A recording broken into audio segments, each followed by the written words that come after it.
This is a great story for America.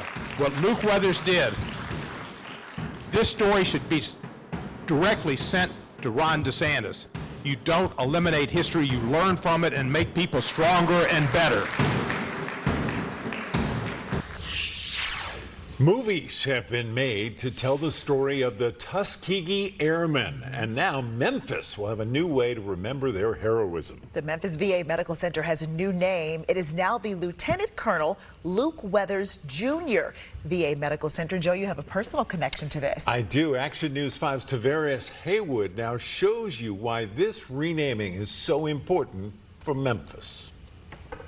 An historic day in Memphis, Tennessee, to name the Veterans Hospital for one of the greatest heroes Memphis, Tennessee has ever known. The new VA in Memphis is one of the few VA medical centers named after a black man and also a Mid-South native. Lieutenant Colonel Luke Weathers Jr. was a World War II combat pilot, a Tuskegee Airman, and the first black air traffic controller in Memphis. It's particularly special, I think, that it's named for an African-American man and a man who did so much to break barriers. Congressman Steve Cohen introduced a bill to rename the hospital, which passed in December of last year. Weathers was born in Grenada, Mississippi, but raised here in Memphis. Weathers was recognized for his heroic efforts during his time of service in the military, receiving awards like the American Theater Ribbon Victory Medal, the Air Medal, and the Distinguished Flying Cross.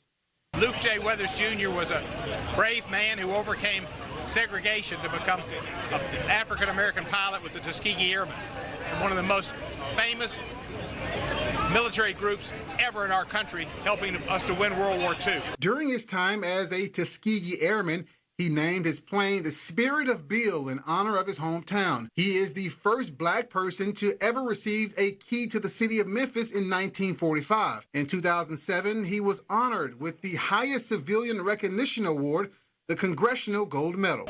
He broke barriers throughout his life.